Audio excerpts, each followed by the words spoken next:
이 동영상은 영화 배우의 이야기를 음성과 자막, 그리고 사진으로 제작되었습니다. 즐겁게 감상하시길 바랍니다.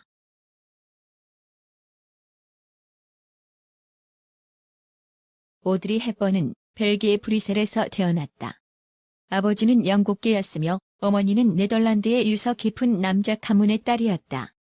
그녀의 본래 성은 러스턴으로 헵번가와는 먼 친척벌이긴 했으나 그다지 관련은 없다고 한다. 그녀가 헵번의 성을 가지게 된 것은 다소 사회적으로 불안정하던 그녀의 아버지가 자주 이름과 성을 바꾸면서 먼 친척벌인 헵번을 러스턴 앞에 붙여 헵번 러스턴이라는 성을 쓰게 되면서부터였다. 오드리 헵번의 부모는 당시 유럽의 유행처럼 번지던 우익 파시즘의 신봉자들이었다고 한다. 어머니는 곧 파시즘의 문제점을 깨닫고 빠져나왔지만 아버지는 깊이 관여하고 있었으며 결국 오드리 헵번이 6살 나던 해 가출해 사라지고 말았다. 오드리 헵번의 아버지는 가출 후 나치에 적극 동조하다가 영국에서 수용소 생활을 하였고 이후는 아일랜드에 정착하여 과거와 가족을 숨기고 살았다고 한다. 오드리 헵번에게 있어서 아버지의 존재는 아킬레스건이었다. 그녀가 로마의 휴일로 스타덤에 오른 이후 오드리 헵번과 그녀의 어머니는 아버지의 전력이 세상에 알려져 스캔들이 될 것을 매우 두려워했다고 한다.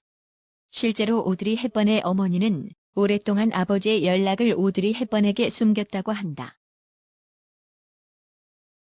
오드리 헵번은 6살 이후 아버지 없이 어머니와 함께 네덜란드와 영국을 떠돌며 살았다. 어린 시절은 외가의 재력과 어머니의 능력으로 그다지 곤궁하지는 않았지만 곧이어 유럽 대륙이 독일 나치의 영향을 받으면서 가세가 급속히 기울기 시작하였다.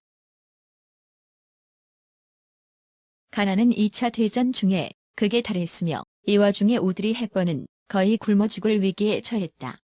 이때 그녀를 구해준 것이 유니세프의 전신인 국제구호기금이었다. 이때의 기억에 훗날 그녀가 유니세프 활동에 적극적으로 뛰어들게 된 이유가 되었다. 어릴 때부터 발레를 좋아했던 오드리 헵번은 발레리나가 되길 원했지만 170cm에 달하는 그녀의 큰 키는 발레리나에 적합하지 않았다. 그리고 전쟁 후에도 계속된 가난은 그녀가 헛된 꿈을 꿀 여유를 주지 않았다. 발레로 다져진 우아한 몸매와 귀엽고 발랄한 외모를 가졌던 오드리 헵번은 영국에서 연극과 영화에 단역 배우로 출연하기 시작했다. 무명 시절은 오래 가지 않았다. 그녀의 진가를 알아본 소설가 콜레트가 자신의 작품을 각색한 브로드웨이 연극 지지의 오드리 헵번을 전격 캐스팅했고 할리우드에서는 미국적이지 않은 유럽풍 숙녀의 이미지를 가진 여배우를 찾고 있었다. 1953년 윌리엄 와일러가 감독한 영화 로마의 휴일의 공주로 출연한 오드리 헵번은 그야말로 자고 일어났더니 유명해졌다를 실감할 수 있는 전 세계적인 반향을 일으켰다. 영화 한 편으로 그녀는 유행의 중심이 되었고 일약 세계적인 스타로 발돋움했다. 그녀는 전 세계 여성들의 우상이었으며 남성들의 연인이었다. 이후 오드리 헵번은 승승장구한다. 사브리나, 티파니에서 아침을, 마이 페어 레이디 등 그녀가 출연한 영화들은 모두 성공을 거두었다. 그리고 프랑스 디자이너 지방시와의 만남으로 그녀는 오드리 헵번 스타일이라는 자신만의 패션 세계도 구축해 나갔다. 어릴 때 아버지가 갑자기 사라진 충격 때문인지 오드리 헵번은 늘 안정적인 가정을 원했다. 그녀는 배우로서의 명성보다는 한 남자의 아내로 헌신하는 삶을 희구했다. 그녀는 로마의 휴일로 스타덤에 오른 지 1년 만에 세상의 스포트라이트가 온전히 그녀 혼자만을 거둘 때 영화배우 멜 퍼러와 전격적으로 결혼식을 올렸다. 1954년 결혼 당시 오드리 헵번은 25세였으며 배우자 멜 퍼러는 이 결혼이 세 번째였고 오드리 헵번보다 12살이 많았다.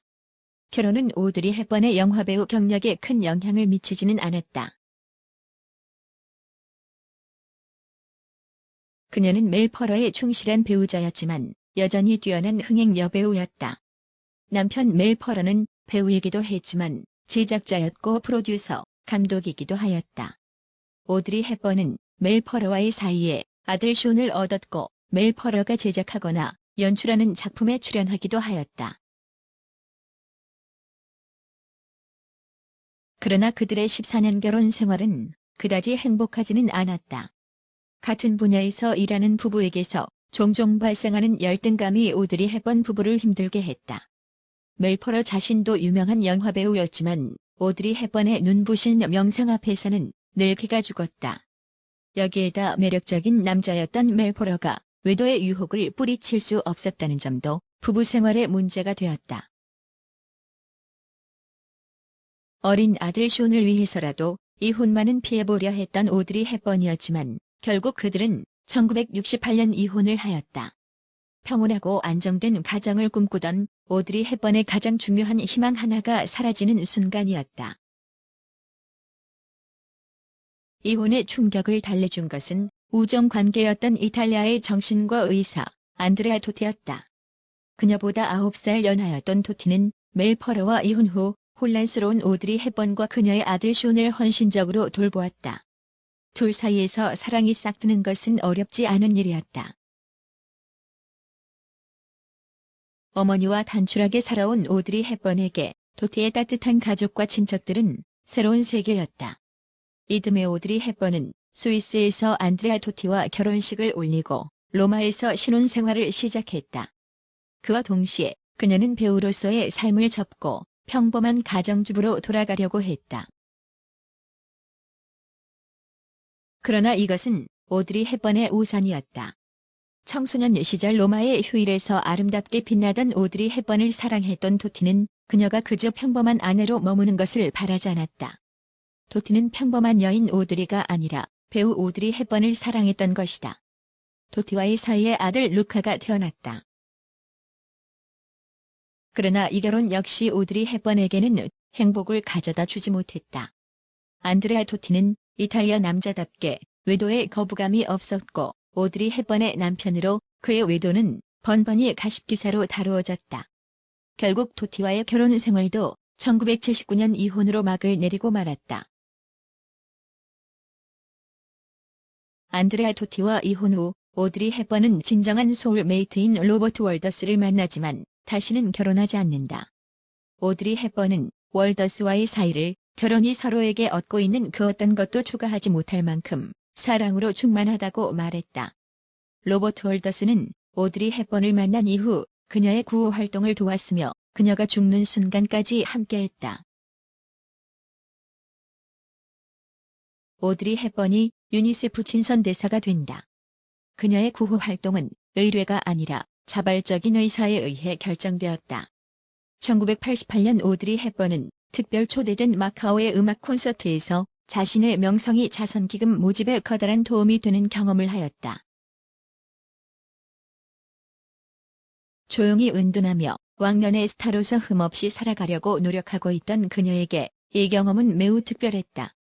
자신의 인기와 명성이 그저 덧없이 사라지는 것이 아니라 누군가에게 도움이, 그것도 매우 큰 도움이 될 수 있다는 사실에 오드리 헵번은 흥분했다. 유니세프 쪽이 아니라 오드리 헵번 측에서 먼저 의사를 타진해왔다. 구호를 위한 기금 모집이 절실했던 유니세프는 오드리 헵번의 참여를 적극적으로 환영했다. 그녀는 즉시 유니세프 친선 대사로 임명되었다. 그녀 외에도 많은 유명인 친선 대사가 있었지만 오드리 헵번의 참가는 폭발적인 반응을 얻었다. 게다가 오드리 헵번은 일선에서 활동하고 있지 않았기에 소속사도 없었고 까다롭게 스케줄을 조정할 필요도 없었다. 오드리 헵번은 60세를 바라보는 나이에 유니세프가 원하는 곳이면 그곳이 우주든 전장이든 전염병 지역이든 어디든 갔다. 1년의 보수가 단지 $1이며 출장지로 가는 경비와 숙박비 외에는 아무것도 제공하지 않고 사무실조차 내주지 않는 유니세프 친선대사 활동에 오드리 헵번은 열성적으로 매달렸다. 처음에는 자신의 명성을 이용해 자선기금을 모을 수 있다는 생각에서 시작했던 그녀의 구호 활동은 현장에서 고통받는 사람들을 만나면서 점차 깊이를 더해갔다. 구호의 메시지를 알리기 위해 그녀는 배우 시절에도 잘 하지 않던 인터뷰를 자청했다. 오드리 헵번의 노력으로 전 세계인들은 구호 활동에 대해 새로 관심을 가지게 되었다. 명사들뿐만 아니라 누군가 훌륭한 사람만이 할 수 있는 일이라고 생각했던 구호운동에 일반인들도 작은 힘을 보탤 수 있다는 인식이 확산되었다. 한 손은 너 자신을 돕는 것이고 다른 한 손은 다른 사람들을 돕기 위한 것이다 라고. 오드리 헵번의 정열적인 유니세프 활동은 구호 지역의 많은 생명들을 살리고 있었다. 그러나 그녀는 나날이 쇠잔해지고 있었다. 60세가 넘은 나이를 고려하지 않은 무리한 일정과 현장에서 받는 슬픔과 정신적 충격은 오드리 헵번의 건강을 악화시켰다. 1992년 9월 소말리아를 방문하기 직전부터 오드리 헵번의 건강은 적신호를 보내고 있었다. 하지만 그녀는 한 곳이라도 더 방문해야 한다는 의무감에 시달리며 건강 때문에 소말리아 방문이 취소될까봐 노심초사했다. 그리고 무리해서 방문한 소말리아에서 아랫배에 강렬한 통증을 느끼고 진통제로 고통을 참으며 일정을 소화해냈다. 소말리아에서 돌아온 이후에도 구호기금을 마련하기 위한 각종 인터뷰와 행사에 쫓기며 그녀는 진통제를 달고 지냈다. 마침내 어느 정도 일정이 마무리된 1992년 11월 오드리 헵번은 로스앤젤레스의 병원에서 직장암 진단을 받았다.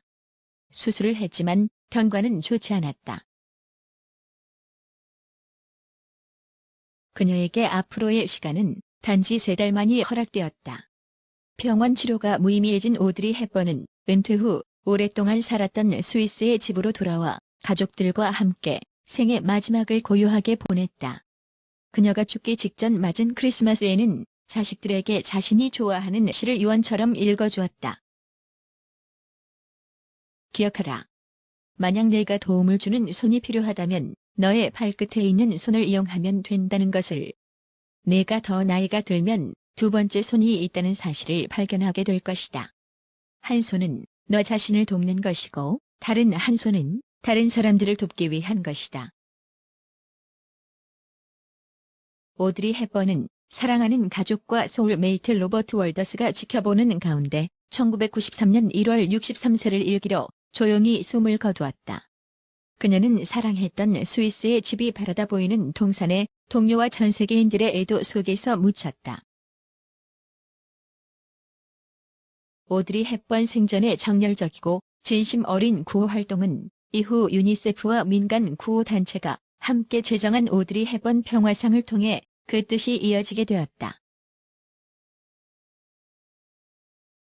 오드리 헵번의 대표적 영화들은 윌리엄 와일러 감독이 1953년작 로마의 휴일에서 앤공주 역으로 일약 세계적인 스타가 된다. 영화 속 그녀의 의상과 헤어스타일은 선풍적인 인기를 끌었으며 이 작품으로 오드리 헵번은 아카데미 여우주연상을 수상했다. 1961년 블레이크 에드워즈 감독이 티파니에서 아침을은 오드리 헵번의 또 다른 기념비적 작품이다. 이 작품에서 문 웨버를 직접 불러 그 매력을 발산했으며 문 웨버는 이후 그녀의 주제곡이 되었다. 보석상 티파니 앞에서 초라한 아침을 먹으며 화려한 보석을 감상하는 그녀의 모습은 또 하나의 세계적 여인을 탄생시켰다.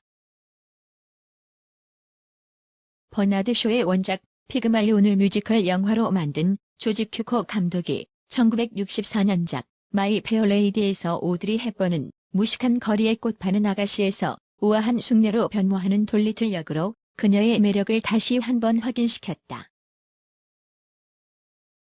스티븐 스필버그의 1989년작 영혼은 그대 곁에 올웨이스에서 주인공을 돕는 천사 역할로 출연한다. 이 작품은 오드리 헵번의 마지막 영화 출연작이다. 비록 조연이지만 말년의 오드리 헵번의 성숙하고 단아한 모습을 볼 수 있다. 그녀는 이 작품의 출연료 대부분을 유니세프의 기금으로 기부하였다고 한다. 오드리 헵번. 그녀는 떠났지만 우리 곁에 우아하고 단아한 모습이 영화로 또 어려운 곳을 찾아가 돕는 그대로 지금인 듯 느껴지는 여인이었다. 지금까지 오드리 헵번의 스타 이야기였습니다. 지속적으로 영화 스타들의 이야기를 올리도록 하겠습니다.